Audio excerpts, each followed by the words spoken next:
Et bienvenue si vous nous rejoignez dans Planète Locale, le rendez-vous de la semaine sur BFM Grand Lille et Grand Littoral qui prend soin de l'environnement. Avec ce soir l'ouverture de la pêche dans le Pas-de-Calais. La saison a démarré au début du mois de mars, une pratique encadrée bien sûr par la fédération. Et notre invité ce soir, le vice-président Francis Fortier. Bonsoir. Bonsoir. Et merci beaucoup d'être avec nous pour nous accompagner, notre partenaire Terre et Territoire. Et c'est Hélène qui est avec nous. Ça va Hélène ? Ça va.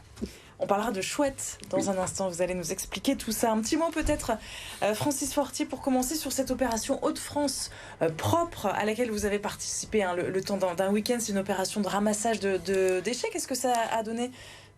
C'est toujours des chiffres qui sont toujours en hausse, malheureusement, et même la quantité de déchets collectés est en hausse aussi. Alors que, au final, si on se met dans une politique, on va dire, de protection du milieu, d'environnemental, on devrait jeter de moins en moins de déchets et on devrait en collecter de moins en moins. Alors là, c'est, je veux dire, pour le Pas-de-Calais, c'est 1400 mètres cubes de déchets qui ont été collectés avec plus de 26 000 participants déclarés sur le site des Hauts-de-France, avec 600 points de collecte.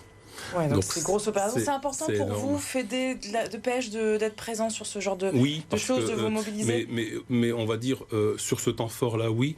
Mais au fil de l'année, les pêcheurs sont quand même des sentinelles des cours d'eau. Et il y a certaines actions qui se font au-delà de ce temps. Donc de manière continue.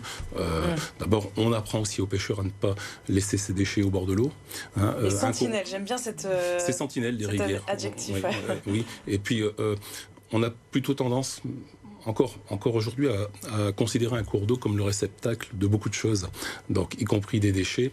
Il y a eu une opération lors des Journées mondiales de l'eau, il y a 15 jours, juste en mémoire un collège, qui a mis un déchet connecté à la rivière. C'est un déchet qui a communiqué sa position pour montrer que finalement ces déchets, on les produit, ils voyagent et ils finissent à la mer et ils finissent à l'océan au final. Et puis finalement, l'impact il est beaucoup plus large que le territoire là où on a produit le déchet. Il se retrouve finalement à la mer et puis il va polluer, on va dire, la mer et les océans.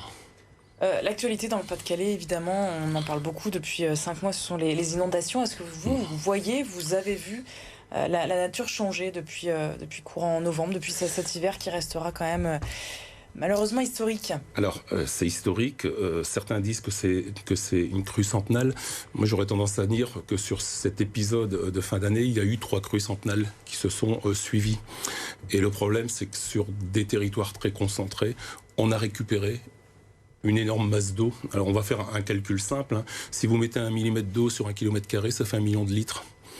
Et que sur cette période-là, il est tombé entre 500 et 800 mm d'eau. Si vous conjuguez ça avec le territoire, un cours d'eau ne peut pas recevoir toute cette quantité d'eau. Le problème, il est beaucoup plus vaste, c'est-à-dire que c'est un problème de ruissellement des eaux. C'est un problème d'artificialisation des sols qui est beaucoup plus, qui touche au-delà du cours d'eau, finalement, qui touche n'importe quel citoyen. Vous, moi, peut-être que nous avons artificialisé une partie de notre surface habitable avec une terrasse ou autre, et on ne permet pas à une goutte d'eau de s'infiltrer. Et le problème qui se produit, finalement, si l'eau ne s'infiltre pas là où elle tombe, elle ruisselle, elle prend de la vitesse, elle a une énergie, et ça peut causer des dégâts. C'est un impact sur la pêche ou pas sur vous, sur la pratique? Oui, c'est un impact sur la pêche, parce que lorsque l'eau transporte des sédiments et que vous avez une eau qui est teintée, les pêcheurs disent on a une eau au chocolat ou au café au lait, finalement le milieu est impacté. C'est une forme de pollution au même titre qu'une pollution des déchets. Et le poisson peut s'asphyxier. Oui, c'est ça. Donc ça a un impact aussi sur les poissons. Sur les espèces, sur la reproduction, parce que des sédiments qui sont transportés, qui vont se déposer sur un fond de rivière, ça va colmater ce qu'on appelle une frayère. Et une frayère, c'est une zone de reproduction naturelle des poissons. C'est-à-dire que dans une période, pour les truites sauvages, les truites de mer ou les saumons, à partir de décembre, ils ont déjà remonté, ils vont trouver une zone propice à la rivière. Et cet impact-là, il est conjugué, on va dire, avec un autre, ce qu'on appelle la continuité écologique et sédimentaire. La mer a besoin de sédiments qui sont amenés par les cours d'eau aux océans. Et puis le poisson, il a besoin de remonter le plus haut possible, on va dire, dans un cours d'eau, parce que c'est là où il y a le moins d'impact au niveau du ruissellement et de l'érosion des sols. Vous le constatez déjà, ou c'est peut-être un peu tôt, ou c'est plus de l'inquiétude? La nature est par définition résiliente et elle sera. Nous faisons partie d'un écosystème et c'est pas nous qui sommes au centre de tout. Nous faisons partie d'un écosystème sur lequel il faut agir. Il faut parfois aussi essayer de le protéger, le valoriser. Ça, c'est aussi la mission de certains syndicats de rivières qui ont une compétence GEMAPI, gestion de l'eau, des milieux aquatiques et de la protection des inondations. Il n'y a pas que la protection des inondations, il faut gérer aussi la bonne qualité des masses d'eau, parce qu'on doit atteindre en 2027 50% des masses d'eau en bon état de fonctionnement. Ça, ça décline d'une loi européenne qu'on appelle une directive cadre sur l'eau, et pour l'instant, on n'y est pas. On est à combien aujourd'hui ? 27%, entre 27 et 30% sur notre territoire. Je parle d'un territoire qui est le périmètre de l'agence de l'eau Artois-Picardie. Donc il y a quand même des cours d'eau qui sont très impactés par les activités humaines, malheureusement. La Fédération du Pas-de-Calais, qui est une grosse fédération, 25 000 adhérents, 72 associations en moyenne. Est-ce qu'elle se développe de plus en plus, justement, la pratique chez nous ? C'est surtout dans le Calaisis, l'Audomarois, le bassin minier aussi ? C'est 72 associations agréées, donc associations agréées de pêche, et on va finir l'acronyme de protection du milieu aquatique. On a tendance à l'oublier. Ça vous tient à cœur, c'est ça ? On le tient parce que la protection du milieu aquatique, c'est la condition sine qua non pour qu'il y ait une activité de pêche et pour qu'il y ait un loisir pêche. S'il n'y a pas de milieu aquatique fonctionnel, on va remettre du poisson, il ne va pas survivre, il ne va pas se reproduire, et puis on ne va pas travailler sur l'atteinte d'un bon état écologique. Et donc les deux sont conjugués pour des pêcheurs.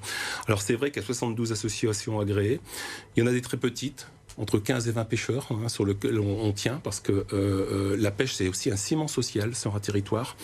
C'est un ciment aussi intergénérationnel, parce qu'on a des pêcheurs... Ça se transmet de génération en génération, c'est vrai. De père en fils, et parfois, c'est les fils qui éduquent aussi les pères en leur disant « Attention, voilà, le développement durable, c'est important, le cours d'eau, c'est important, on ne peut pas rien faire au bord d'un cours d'eau. Il y a des compétences sur l'entretien et sur la gestion des cours d'eau qui appartiennent aux syndicats de rivières ou aux communautés de communes. » Et est-ce qu'il y a de plus en plus de jeunes qui pêchent ? Oui, qui pratiquent un loisir pêche, on va dire, voilà, ils sortent de l'école, ils peuvent aller pêcher 1 heure ou 2. J'en ai vu sur le nord. Pour moi, la pêche, c'est beaucoup plus.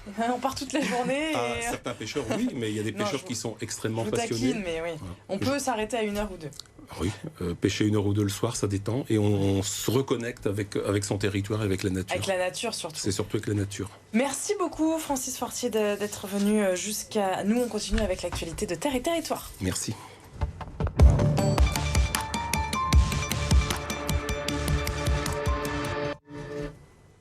Hélène, vous nous proposez d'accueillir des chouettes dans nos fermes. Oui, c'est ça. Il y a 7 ans, c'est la Chambre d'agriculture du Nord-Pas-de-Calais qui a lancé l'opération qui s'appelle « Accueillons des chouettes dans nos fermes » en partenariat avec le groupe ornithologique et naturaliste du Nord.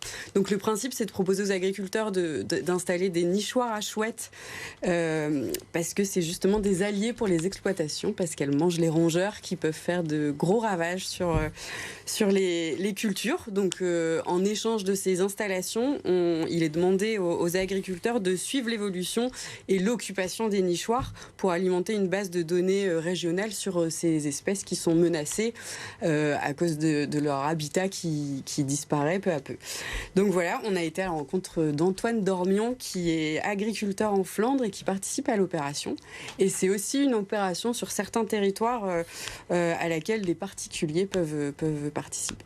Merci beaucoup Hélène, un article à retrouver donc sur votre site internet. On se retrouve la semaine prochaine pour un nouveau numéro de Planète Locale. Demain on parle business, comme chaque mardi. Nous allons parler de bâtiments, de la crise du bâtiment en ce moment avec un acteur important dans la région. À demain.